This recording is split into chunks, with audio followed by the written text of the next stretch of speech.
नमस्कार दोस्तों। हम बात करने वाले हैं आरपीएफ कांस्टेबल 7 मार्च की जो सेकंड शिफ्ट है उसमें आए हुए जीके और जीएस के प्रश्न के बारे में। उससे पहले यार आपकी जानकारी के लिए बता दूं कि सारे के सारे क्वेश्चन एकदम ऑथेंटिक है, तो उसकी चिंता आप लोग मत कीजिएगा।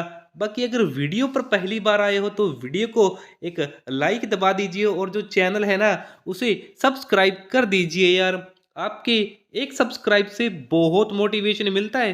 तो चलिए शुरू करते हैं। गाइस, हमारा पहला क्वेश्चन आया हुआ था कि भारतीय रिजर्व बैंक का गठन किस अधिनियम के तहत हुआ। तो भारतीय रिजर्व बैंक की स्थापना 1 अप्रैल 1935 को भारतीय रिजर्व बैंक अधिनियम 1934 के प्रावधानों के अनुसार की गई थी। रिजर्व बैंक का केंद्रीय मंत्रालय शुरू में कोलकाता में स्थापित था, लेकिन 1937 में इसे स्थायी रूप से मुंबई में स्थानांतरित कर दिया गया। ठीक है। हमारा नेक्स्ट क्वेश्चन आया हुआ था कि कोपा टूर्नामेंट किस खेल से संबंधित है। तो कोपा ये अमेरिका में खेला जाता है। ये फुटबॉल से जुड़ा हुआ एक टूर्नामेंट है। यह दक्षिणी अमेरिका राष्ट्रीय फुटबॉल टीमों के बीच आयोजित होता है। ठीक है। यह दुनिया का सबसे पुराना अंतरराष्ट्रीय फुटबॉल टूर्नामेंट है। ठीक है। इसे स्पेनिश में अमेरिका कप भी कहते हैं। साल 1975 तक इसे दक्षिणी अमेरिकी चैंपियनशिप ऑफ नेशंस के नाम से जाना जाता था। ठीक है। यह टूर्नामेंट दक्षिणी फुटबॉल परिसंघ आयोजित करता है। यह टूर्नामेंट दुनिया की सबसे पुरानी महाद्वीपीय फुटबॉल प्रतियोगिता है। साल 1916 में अर्जेंटीना की आज़ादी के 100 साल के मौके पर इस टूर्नामेंट की शुरुआत हुई थी। ठीक है। हमारा नेक्स्ट क्वेश्चन है कि 1975 में आपातकाल कितने समय के लिए लगा था। तो भारत में 1975 आपातकाल 21 महीने तक लगा था। यह जून 1975 से 21 मार्च 1977 तक लागू रहा था। इस दौरान पूरे देश में आपातकालीन शक्ति लागू की गई थी। ठीक है। और आपातकाल लगने के कुछ कारण भी थे, जैसे कि देश में आंतरिक अस्थिरता, देश के हालात खराब होते जा रहे थे, पड़ोसी देशों से खराब संबंध थे। 1969 में प्रमुख बैंकों का राष्ट्रीयकरण, 1970 में राज भत्ते में बदलाव और 1971 का जो भारत पाकिस्तान युद्ध था, 1974 में जो चीन से युद्ध था, देश आर्थिक तंगी से जूझ रहा था। ठीक है। तो ये सभी कारण थे आपातकाल के।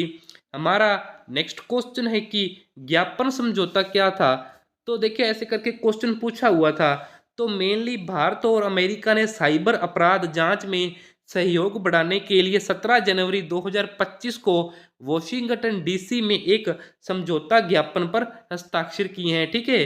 और समझौता ज्ञापन पर संयुक्त राज्य अमेरिका में भारत के राजदूत श्री विनय क्वात्रा और संयुक्त राज्य अमेरिका की कार्यवाहक उपग्रह सुरक्षा सचिव सुश्री क्रिस्टी केनेगलो ने भी हस्ताक्षर किए हैं। ठीक है। हमारा नेक्स्ट क्वेश्चन है कि जो कांडला बंदरगाह है ना उसका नया नाम क्या रखा गया है। तो कांडला बंदरगाह का नाम बदलकर दीनदयाल बंदरगाह कर दिया गया है। और यह बंदरगाह गुजरात के कच्छ जिले में स्थित है। ठीक है। यह भारत के सबसे बड़े और व्यस्त बंदरगाहों में से एक है। और यह एक ज्वारीय बंदरगाह है। यह कच्छ की खाड़ी से 90 किलोमीटर दूर कांडला क्रीक पर स्थित है। यह एक कृत्रिम बंदरगाह है। इसका निर्माण 1950 के दशक में हुआ था। यह पश्चिमी भारत की सेवा करने वाला मुख्य बंदरगाह है। यह भारत का पहला बंदरगाह भी है जिसने विशेष आर्थिक क्षेत्र की स्थापना की है। हमारा नेक्स्ट क्वेश्चन है कि असैन्य परमाणु समझौता किन दो देशों के बीच में हुआ है। तो यह समझौता भारत और अमेरिका के बीच परमाणु समझौता हुआ है।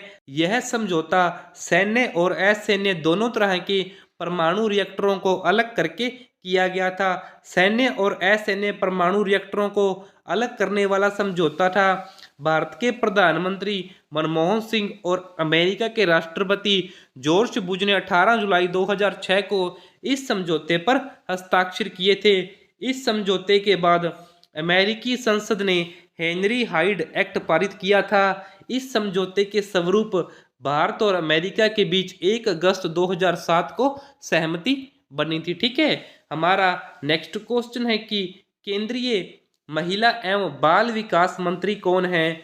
तो श्रीमती सावित्री ठाकुर ने केंद्रीय महिला एवं बाल विकास राज्य मंत्री का पदभार ग्रहण किया है। श्रीमती अन्नपूर्णा देवी ने महिला एवं बाल विकास में केंद्रीय महिला एवं बाल विकास मंत्री का कार्यभार ग्रहण किया है। ठीक है, हमारा नेक्स्ट क्वेश्चन है कि पेशवा बाजीराव ने किसको गोद लिया था?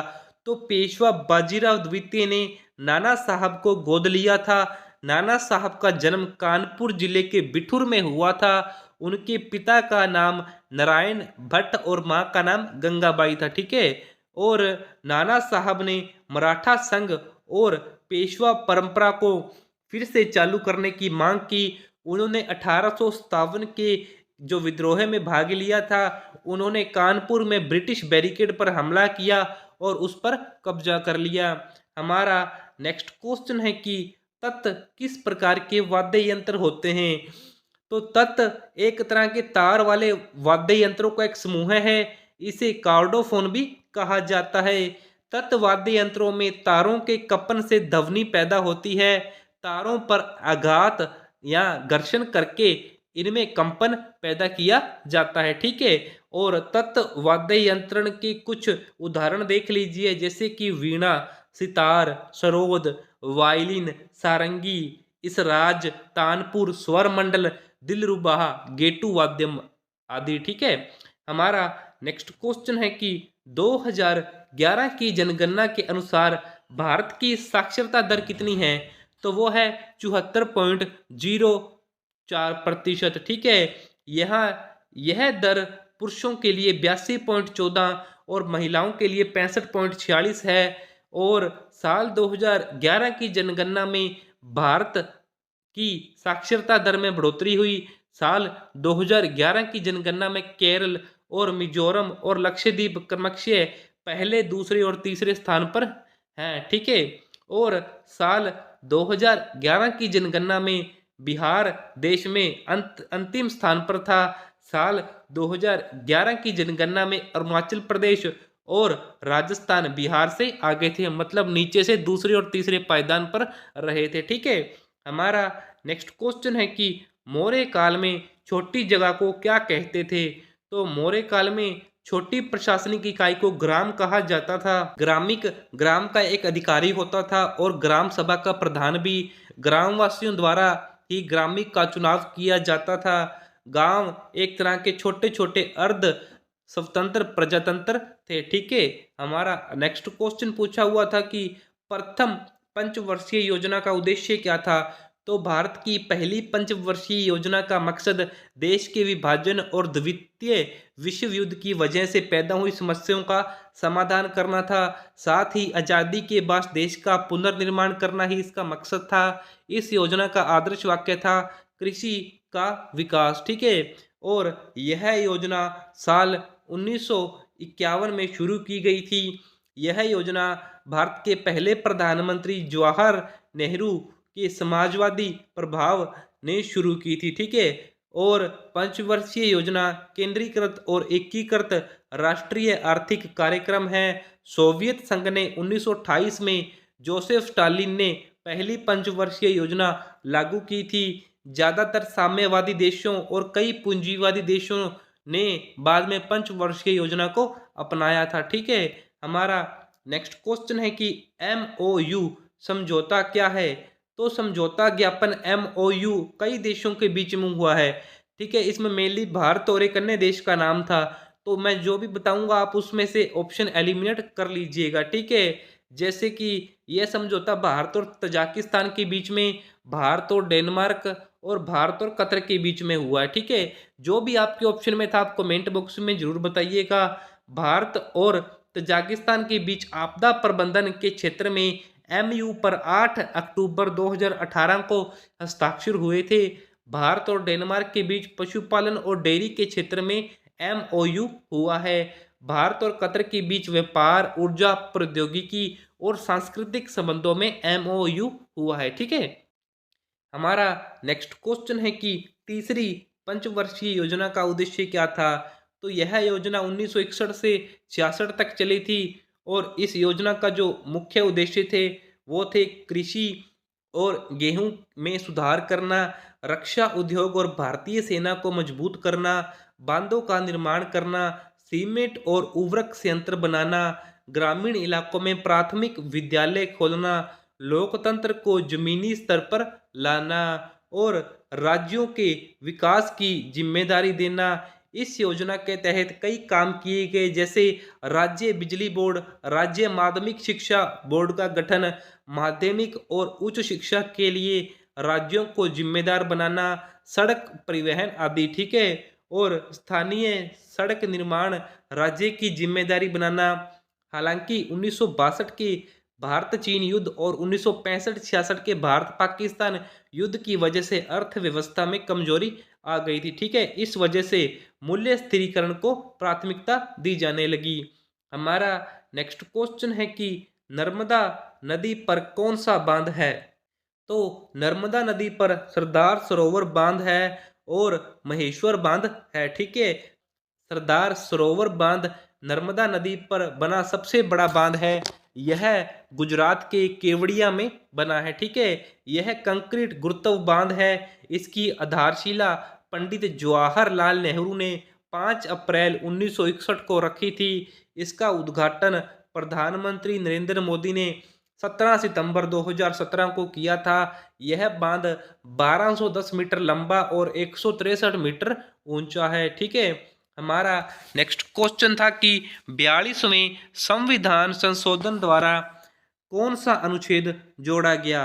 तो भारतीय संविधान के 42वें संशोधन के जरिए अनुच्छेद 51A मौलिक कर्तव्यों को जोड़ा गया। इसके अलावा प्रस्तावना में भी 3 शब्द जोड़े गए और प्रस्तावना में समाजवादी, धर्मनिरपेक्ष और अखंडता जैसे शब्द जोड़े गए।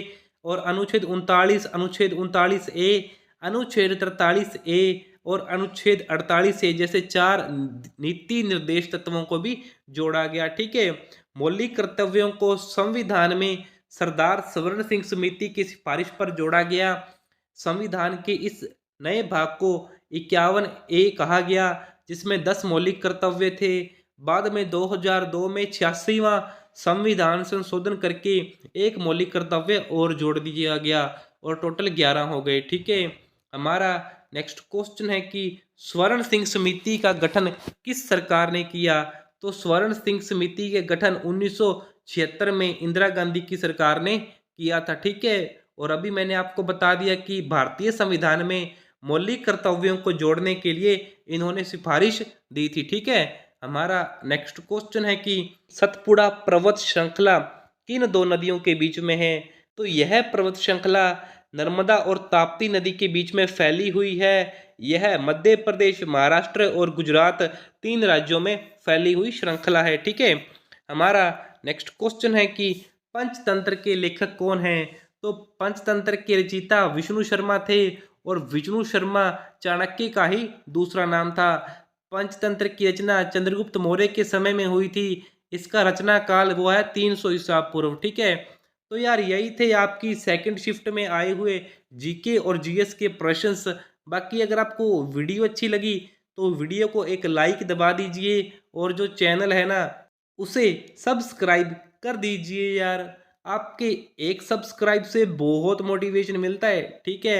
बाकी अगर आपको पीडीएफ चाहिए ना तो कमेंट कर दीजिए, पीडीएफ टेलीग्राम चैनल का लिंक मिल जाएगा, वहां से आप डाउनलोड कर लीजिएगा। ठीक है। बाकी सब्सक्राइब कर देना यार। Thank you.